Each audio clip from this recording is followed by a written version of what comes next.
देखो हमारे पास सबसे पहले what is a cell made up of, what is a structural organisation of a cell. सबसे पहले कहते हैं जो सेल है वो किसका बना होता है, ठीक है। तो देखो we saw that the above cell has special components like called organelles. कहते हैं एक सेल होता है उसमें क्या है, जैसे सपोज ये हमारे पास सेल है, ठीक है, उसमें जो है स्पेशल जो है ऑर्गेनल्स पाए जाते हैं जिसे हम क्या बोलते हैं, ऑर्गेनल्स बोलते हैं। इनका सभी का क्या है, अलग अलग काम होता है, अलग अलग फंक्शन होता है, ठीक है। If we study a cell under a microscope, कहते हैं अगर हम सेल को माइक्रोस्कोप के अंडर एग्जामिन करेंगे तो हमारे पास 3 फीचर्स आएंगे। कौन कौन से 3 फीचर्स आएंगे? सबसे पहले आएगा हमारे पास प्लाज्मा मेम्ब्रेन, देन हमारे पास आएगा न्यूक्लियस, देन आएगा साइटोप्लाज्म, ठीक है। तो सेल के इनसाइड जो है सभी एक्टिविटीज़ करती हैं, ठीक है। सबसे पहले हमारे पास आता है प्लाज्मा मेम्ब्रेन। प्लाज्मा मेम्ब्रेन का क्या काम होता है, ठीक है, मेन याद रखना प्लाज्मा मेम्ब्रेन का क्या काम होता है। This is the outermost covering of the cell. कहते हैं जो प्लाज्मा मेम्ब्रेन होता है वो सेल की आउटर मेम्ब्रेन पाई जाती है, प्लाज्मा मेम्ब्रेन बोलते हैं। जैसे सपोज हमारे पास सेल है, इसकी जो आउटर कवरिंग होती है उसे हम क्या बोलते हैं, प्लाज्मा मेम्ब्रेन बोलते हैं, ठीक है। इसका काम क्या होता है, that separates the content of the cell from its external environment. ये क्या है, सेपरेट करता है सेल को, ठीक है, एक्सटर्नल इन्वायरमेंट से अलग करता है, ठीक है। द प्लाज्मा मेम्ब्रेन अलाउज और permits the entry and exit of some materials in and out of the cell. अच्छा, कुछ भी एंटर होना हो सेल में या फिर एग्जिट होना हो वो किसके थ्रू होता है, वो प्लाज्मा मेम्ब्रेन के थ्रू ही होता है, ठीक है। इसलिए हम इसको क्या कहते हैं, सेल मेम्ब्रेन को हम परमिएबल मेम्ब्रेन भी कहते हैं। Next, how does the movement of the substances take place into the cell. कहते हैं जो मूवमेंट होती है सब्सटेंसेस की वो कैसे होती है, प्लाज्मा मेम्ब्रेन के थ्रू कैसे होती है। Some substances like carbon dioxide or oxygen can move across the cell membrane by a process called diffusion। अच्छा, हमने पहले फर्स्ट चैप्टर में किया था डिफ्यूजन क्या होता है। डिफ्यूजन बोला था ना किसी चीज़ का स्प्रेड होना, ठीक है। जैसे कहते हैं कोई भी सब्सटेंसेस है, सपोज गैसेस है हमारे पास, कार्बन डाइऑक्साइड और ऑक्सीजन, ठीक है, ये सेल मेम्ब्रेन के थ्रू क्या है, एग्जिट और एंट्री करते हैं, ठीक है। किसकी प्रोसेस से करती है, with the process of the diffusion.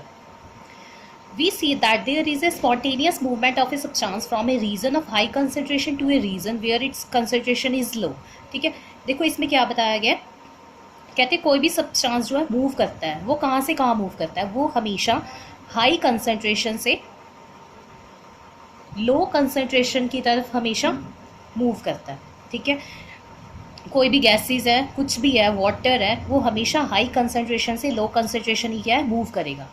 Next paragraph, something similar to this happens in cells when, for example, some substances like CO2, which is cellular waste and requires to be excreted out by the cell, accumulates in high concentration inside the cell. In the cell external environment, the concentration of CO2 is compared to that inside of the cell। तो इसमें क्या बोला गया, suppose हमारे पास cell है, ठीक है, concentration of the CO2 is low. कहते हैं सपोज करो हमारे पास एक्सटर्नल इन्वायरमेंट में CO2 की अमाउंट क्या है, कम है, बट इनसाइड द सेल जो है CO2 की अमाउंट क्या है हमारे पास ज़्यादा है। तो वो कहाँ से कहाँ मूव करेगा, इनसाइड टू आउटसाइड या आउटसाइड टू इनसाइड। कंसंट्रेशन कहाँ कम है, एक्सटर्नल इन्वायरमेंट में CO2 की कंसंट्रेशन क्या है, कम है, तो वो कहाँ से कहाँ मूव करेगी, इनसाइड टू आउटसाइड जो है मूव करेगी। क्यों, क्योंकि बाहर कंसंट्रेशन कम है और अंदर कंसंट्रेशन क्या है, ज़्यादा है। मैंने अभी बताया कि हाई टू लो जो कंसंट्रेशन की तरफ क्या है वो मूव करता है। समझ में आया। सिमिलरली हमारे पास O2 की एग्जांपल दी हुई है, ठीक है। कहते हैं सपोज करो the cell by the process of diffusion when the level or concentration of O2 inside the cell decreases. कहते हैं सपोज करो हमारे पास एक सेल है, ठीक है, उसमें क्या है, ऑक्सीजन इनसाइड द सेल ज़्यादा है और बाहर क्या है, सॉरी बाहर जो है कंसंट्रेशन ऑक्सीजन की ज़्यादा है और अंदर क्या है, कम है। तो वो कहाँ से कहाँ मूव करेगी, आउटसाइड टू इनसाइड और inside to outside, outside to inside जो है मूव करेगी। क्यों, क्योंकि बाहर हमारे पास कंसंट्रेशन ज़्यादा है और अंदर कंसंट्रेशन क्या है, कम है। तो वो किस पे डिपेंड करता है, डिपेंड अपॉन द कंसंट्रेशन, ठीक है। तो ये सारा प्रोसेस जो किसकी हेल्प से होता है, bye the process of the diffusion. Next है, जैसे हमारे पास गैसेस मूव करती हैं, जैसे हमारे पास गैसेस मूव करती हैं वैसे ही हमारे पास क्या है, वाटर भी क्या है, मूव करता है, ठीक है। वाटर मूव करता है तो उसको हम एक प्रोसेस का नेम देते हैं। जब वाटर मूव करता है, water also obey the law of the diffusion, the movement of water molecules through such a selectively permeable membrane is called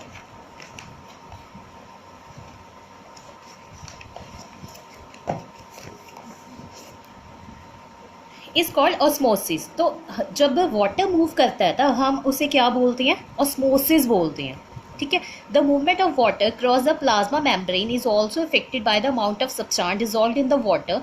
दस osmosis is the passage of water from a region of high concentration to a selectively permeable membrane. अच्छा, water भी कैसे flow करता है, ये भी क्या है, high concentration to low concentration की तरफ क्या मूव करता है। हमारे पास तीन जो है इसके थिंग्स बताई गई हैं जो होती हैं, ठीक है। सबसे पहले देखो, सबसे पहला पॉइंट है, if the medium surrounding the cell has high water concentration then a cell. कहते हैं सपोज करो एक सेल है, सेल के जो आसपास मीडियम है वहाँ पे क्या है, वाटर की अमाउंट ज़्यादा है as comparative to the inside of the cell. तो वाटर जो है कहाँ से कहाँ मूव करेगा, आउटसाइड टू इनसाइड और इनसाइड टू आउटसाइड। बाहर कंसंट्रेशन ज़्यादा है तो जो है वाटर कहाँ से कहाँ मूव करेगा, outside to the inside, inside की तरफ क्या वाटर मूव करेगा, ठीक है। जब पानी क्या अंदर आएगा देन सेल उस टाइम क्या हो जाता है, स्वेलअप हो जाता है। स्वेलअप मतलब फूल जाता है, ठीक है। क्यों, जब वाटर क्या एंटर करता है इनसाइड द सेल। तो इस सोल्यूशन को हम क्या बोलते हैं, इस सोल्यूशन को हम हाइपोटोनिक बोलते हैं। क्या बोलते हैं, हाइपोटोनिक। कब, जब वाटर क्या है आउटसाइड टू इनसाइड क्या एंटर करता है, देन उसको हम प्रोसेस को क्या बोलते हैं, हाइपोटोनिक। और ये जब सेल वाटर गेन करता है वो किसके थ्रू करता है, बाय द ऑस्मोसिस, ठीक है। नेक्स्ट हमारे पास सेकंड पॉइंट है, if the medium has exactly the same water concentration as the cell there will be no net movement of the water. अच्छा, इसमें क्या बता रहे हैं, कहते हैं सपोज हमारे पास मीडियम है, सेल है, ठीक है। सेल के जो बाहर और अंदर दोनों की तरफ क्या कंसंट्रेशन सेम है वाटर की, देन मूवमेंट कहाँ से कहाँ तक होगी, मूवमेंट कहाँ से कहाँ होगी, दोनों की तरफ जो है कंसंट्रेशन सेम है, बताओ मूवमेंट कहाँ से कहाँ होगी, दोनों की तरफ कंसंट्रेशन जो है सेम है तो उस टाइम क्या है, कोई भी मूवमेंट नहीं होगी, there is a no net movement of the water, ठीक है। तो इस प्रोसेस को हम क्या बोलते हैं, इस प्रोसेस को हम आइसोटोनिक सोल्यूशन बोलते हैं, ठीक है। उस टाइम क्या होता है, जब कोई मूवमेंट नहीं हो रही देन उससे क्या होता है, सेल का साइज हमेशा सेम रहता है, वो चेंज नहीं होता, ठीक है। सेल का साइज सेम रहता है because there is the no net movement of the water. Next हमारे पास थर्ड पॉइंट है, if the medium has a lower concentration of a water. कहते हैं अब सपोज सेल है, सेल के आसपास जो मीडियम है वहाँ पे क्या है, कंसंट्रेशन कम है वाटर की, और इनसाइड द सेल क्या है, कंसंट्रेशन हमारे पास ज़्यादा है, तो मूवमेंट कहाँ से कहाँ तक होगी, बोलो कंसंट्रेशन कहाँ से कहाँ होगी, इनसाइड टू द आउटसाइड। हाँ जी, ठीक है। जो इनसाइड से आउटसाइड क्या है, वाटर की मूवमेंट होगी, किसके थ्रू होगी, थ्रू द ऑस्मोसिस, ठीक है। इस प्रोसेस को हम क्या बोलते हैं, हाइपरटोनिक। याद रखना, पहले हमें उसमें हाइपोटोनिक था और इसमें क्या है हमारे पास, हाइपरटोनिक, ठीक है। अच्छा, जब वाटर क्या मूव करेगा इनसाइड टू आउटसाइड देन उस टाइम सेल का साइज क्या हो जाएगा, उस टाइम सेल का साइज क्या हो जाएगा, श्रिंक हो जाएगा। क्यों, क्योंकि वाटर क्या इनसाइड टू आउटसाइड चला गया और इससे सेल का साइज क्या श्रिंक हो गया, ठीक है, सिकुड़ गया। Yes, thus osmosis is a special case of diffusion through a selectively permeable membrane। तो osmosis कहते हैं एक स्पेशल केस है डिफ्यूजन का, ठीक है, जो कि है परमिएबल मेम्ब्रेन के थ्रू इनसाइड और आउटसाइड क्या जाता है।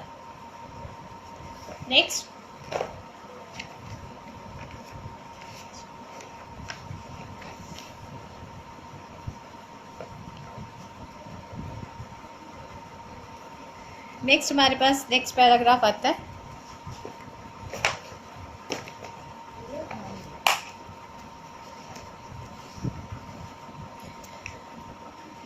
unicellular freshwater organisms, most plant cells tend to gain the water through osmosis। कहते हैं ये सभी प्लांट्स और ऑर्गेनिजम्स में भी होता है, जब किसी को वाटर की ज़रूरत पड़ती है वो किसके थ्रू लेते हैं, वो थ्रू द ऑस्मोसिस के गेन करते हैं, ठीक है। Absorption of the water by plants roots is also an example of the osmosis. ये सारी एग्जाम्पल जो है ऑस्मोसिस की है, किसी ने वाटर एब्जॉर्ब करना है, किसी ने वाटर क्या है एग्जिट करना है। Next, thus diffusion is important in exchange of gases and water in the life of a cell. In addition to this, the cell also obtain nutrition from its environment. कहते हैं जैसे water जो है वो gain करते हैं या exit करते हैं, उसी तरह क्या है उन्हें जो न्यूट्रिशन चाहिए होता है इन्वायरमेंट से, वो भी ऑस्मोसिस के थ्रू क्या है गेन करते हैं, ठीक है। Different molecules move in and out of the cell through a type of transport requiring use of energy. कहते हैं अलग अलग मॉलिक्यूल्स मूव इन करते हैं और मूव आउट करते हैं सेल में से, ठीक है। अपनी रिक्वायर की जितनी उनको ज़रूरत होती है उतनी रिक्वायरमेंट के अकॉर्डिंग वो क्या है एग्जिट करते हैं और एंट्री करते हैं, चाहे वो न्यूट्रिएंट्स हैं चाहे वो वाटर है। नेक्स्ट हमारे पास है the plasma membrane is flexible and it is made up of organic molecules like lipids. कहते हैं प्लाज्मा मेम्ब्रेन एक फ्लेक्सिबल होता है, फ्लेक्सिबिलिटी होती है इसमें, ठीक है। और ये लिपिड से बना जो ऑर्गेनिक मॉलिक्यूल से बना होता है, जिसे लिपिड्स और प्रोटीन्स कहते हैं। However, we can observe the structure of the plasma membrane only through an electron microscope. जो plasma membrane है हम observe कर सकते हैं वो किसके थ्रू कर सकते हैं, इलेक्ट्रॉन माइक्रोस्कोप के through. The flexibility of the cell also enables the cell to engulf in food and other material from its external environment. कहते हैं जो सेल मेम्ब्रेन की फ्लेक्सिबिलिटी है उससे क्या होता है, जो सेल है वो खाने को लेता है, पकड़ता है एंड और मटेरियल्स भी जो है लेता है, कहाँ से लेता है, इन्वायरमेंट से लेता है, ठीक है। इसकी एक इस प्रोसेस को हम एंडोसाइटोसिस बोलते हैं। अमीबा जो है ऐसे ही अपना खाना क्या है एनगल्फ करता है, एक्वायर करता है इसी प्रोसेस के थ्रू, ठीक है। नेक्स्ट हमारे पास है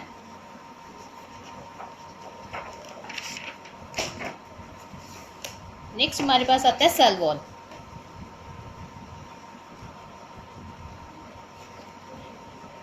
Plant cells, in addition to the plasma membrane, have another rigid outer covering called the cell wall. कहते हैं प्लांट सेल में प्लाज्मा मेम्ब्रेन के साथ साथ एक और कवरिंग होती है जिसे हम क्या बोलते हैं, सेल वॉल। मतलब प्लांट्स में दो मेम्ब्रेन पाई जाती हैं, एक प्लाज्मा मेम्ब्रेन और एक cell wall.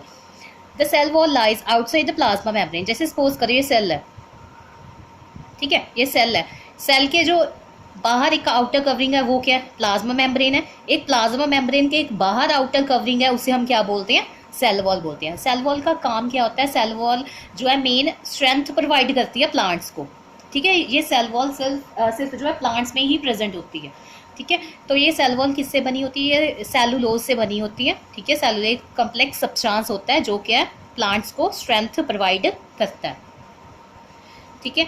Next, when a living plant cell loses water through osmosis there is a shrinkage. अच्छा, हमने पीछे किया था, जब क्या लिविंग प्लांट वाटर लूज करता है, ठीक है, ऑस्मोसिस के थ्रू, देन वो क्या होगा, श्रिंक होगा कि स्वेल होगा। जब सेल जो है वाटर लूज करता है देन उसका साइज श्रिंक होगा या फिर स्वेल होगा, तो उसका साइज क्या होगा, श्रिंक हो जाएगा, ठीक है। उसे हम क्या बोलते हैं, plasmolysis,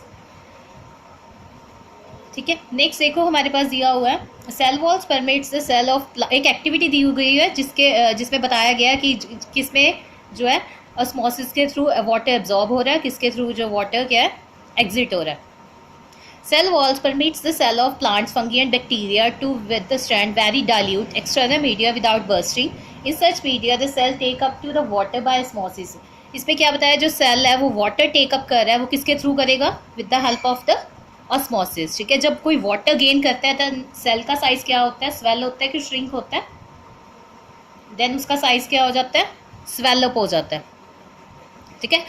building up pressure against the cell wall, the wall exerts an equal pressure against the swollen cell. अच्छा, अगर किसी चीज़ में क्या वाटर फिलअप हो गया देन वो क्या है प्रेशर लगाने लग जाता है उस सेल पर, ठीक है। Because of their wall such cells can withstand much greater changes in the surrounding medium than animal cell. और इस सेल्स में क्या ज़्यादा चेंजेस पाई जाती है as compare to the animal cell. अच्छा, पता है ना एनिमल सेल में सेल वॉल जो है एब्सेंट होती है, बट प्लांट सेल में सेल वॉल प्रेजेंट होती है। उसका रीज़न यही है, पता लग गया, क्योंकि सेल वॉल क्या स्ट्रेंथ प्रोवाइड करती है, किसको स्ट्रेंथ प्रोवाइड करती है, वो प्लांट्स को, ठीक है।